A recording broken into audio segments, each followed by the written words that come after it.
بسم اللہ الرحمن الرحیم۔ ایک دفعہ کا ذکر ہے کہ ایک بندہ حضرت علی رضی اللہ کے پاس حاضر ہوا۔ اس نے حضرت علی رضی اللہ تعالیٰ عنہ کو اسلام کیا۔ آپ نے اس کا جواب دیا۔ بندے نے کہا، اے علی مرتضیٰ رضی اللہ تعالیٰ عنہ، وہ کون سے گناہ ہیں جس کے کرنے سے ہمارے رزق میں کمی آ جاتی ہے؟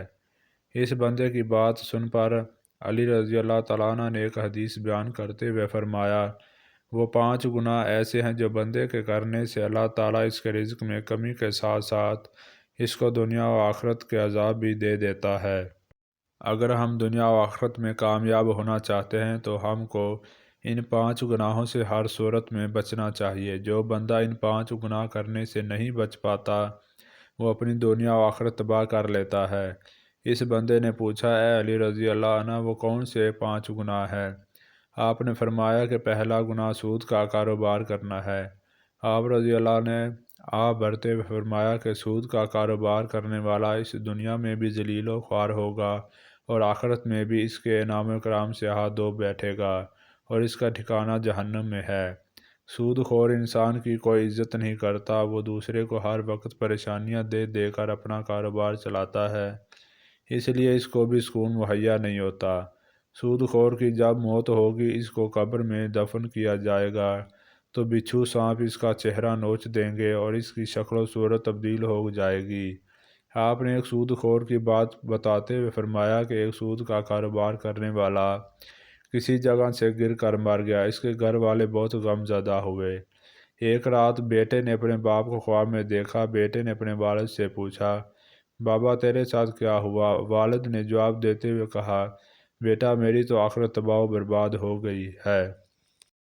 سیڑھی سے گر کر میری موت واقع ہونا ہی تھا کہ مجھے جہنم کے گہرے حصے کو ڈال دیا گیا۔ حضرت شیخ سعدی نے فرمایا کہ ایک دفعہ میں کسی مکان کی تلاش میں کر رہا تھا کہ میرے ملاقات ایک سود خور بندے سے ہو گئی۔ وہ کہنے لگا، حضور میرے گھر کے ساتھ والا گھر فروخت ہو رہا ہے، میں آپ کو وہ لے دیتا ہوں، اس طرح ہم دونوں ہمسائے بن جائیں گے۔ وہ بندہ کہنے لگا، یہ مکان بہت اچھا ہے، اس میں کوئی بھی کمی نہیں ہے، نیا تیار ہوا ہے اور بہت ہی عمدہ بنا ہے۔ شیخ سعید نے فرمایا، او بے وقوف بندے، مجھے تو اس میں کمی ہی کمی نظر آ رہی ہے کہ میں ایک سود خور کا ہمسایہ بن جاؤں۔ اس سے برا اور کیا ہو سکتا ہے کہ انسان کسی سود خور کا پڑوسی بن جائے۔ اگر ایسا مکان مجھے فری میں بھی ملے تو بھی میں ایسا مکان لینے کو تیار نہیں ہوں گا۔ اگر تم چاہتے ہو کہ میں دنیا میں تو خوشی سے زندگی گزار دوں، لوگ میری عزت کریں، تو سود کا کاروبار کبھی مت کرنا۔ آپ نے فرمایا کہ دوسرا بڑا گناہ یہ ہے کہ کسی کی بیٹی پر کوئی تہمت لگانا۔ اللہ تعالیٰ کا فرمان ہے، جو نیک عورت پر تہمت لگاتا ہے اس کی دنیا و آخرت تباہ و برباد ہو جاتی ہے۔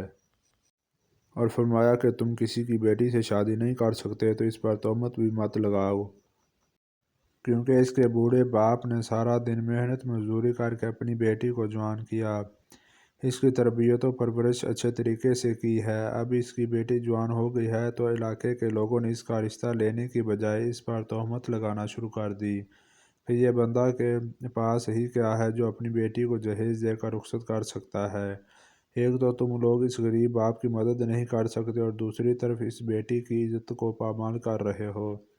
اگر تم چاہتے ہو کہ اللہ تعالیٰ اس دنیا و آخرت میں مجھے بہترین صلہ دے تو کبھی بھی کسی کی جوان بیٹی پر تہمت مت لگانا۔ اگر تم کسی کی بیٹی پر آج تہمت لگاتے ہو تو وہ گھوم پھر کے کل تیرے سامنے ہی آ جائے گی، اس لیے ہم کو ایسے گناہوں سے بچنا چاہیے۔ تیسرا گناہ یہ ہے کہ یتیم کے بچے کا مال کھانا۔ جو بندہ کسی یتیم بچے کا مال کھاتا ہے تو اللہ اس سارے نیک اعمال ختم کر کے اس کو دنیا و آخرت میں رسوا کر دیتا ہے، اور جب وہ مر جاتا ہے تو اس کی اولاد کے ساتھ بھی وہی ہوتا ہے جو مرنے والا اس دنیا میں کر گیا ہوتا ہے۔ ہمیں چاہیے کہ یتیم بچے کے سر پر ہاتھ رکھیں کہ بیٹا فکر مت کرو، جس چیز کی تمہیں ضرورت ہو وہ مجھ سے لے لینا۔ ہمارے نبی اکرم صلی اللہ علیہ وآلہ وسلم نے فرمایا کہ قیامت کے دن میں اور یتیم کی کفالت کرنے والا ایسے ہوں گے جیسے ہاتھ کی 2 انگلیاں قریب ہوتی ہیں۔ چوتھا گناہ شرک ہے کہ اللہ تعالیٰ کے سوا کسی اور کو خدا جاننا۔ سب سے بڑا گناہ شرک ہے۔ اللہ تعالیٰ کا فرمان ہے کہ اگر میں چاہوں تو میں سارے گناہوں کو معاف کر دوں، مگر شرک کرنے والے کو کبھی بھی معاف نہیں کروں گا۔ حضرت علی رضی اللہ تعالیٰ عنہ نے پانچوں گناہ جادو کو کہا ہے کہ وہ جو بھی کسی پر جادو ٹونا کرتا ہے، کس بندے کی فلاں نقصان ہو جائے، آپ نے فرماتے ہوئے کہا ہے کہ جادو کا کھانا پینا حرام ہو جاتا ہے۔ جادوگر کے بارے میں بیان کرتے ہوئے آپ نے فرمایا کہ جادوگر دائرہ اسلام سے فارغ ہو جاتا ہے، وہ کفر کرتا ہے، اور جادو اگر کسی پر جادو کرتا ہے تو وہ ایک نہ ایک دن گھوم پھر کر اس جادو پر الٹا ہو جاتا ہے۔ اگر آپ دنیا و آخرت کو بہتر بنانا چاہتے ہو تو ایسا خطرناک گناہ کبھی نہ کرنا۔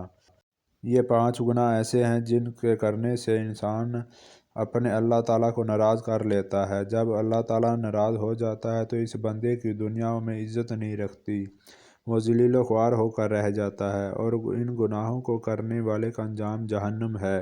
ہمیں چاہیے کہ ہم ایسے گناہوں سے دور رہیں تاکہ اللہ تعالیٰ ہم پر اپنا کرم نازل فرمائے۔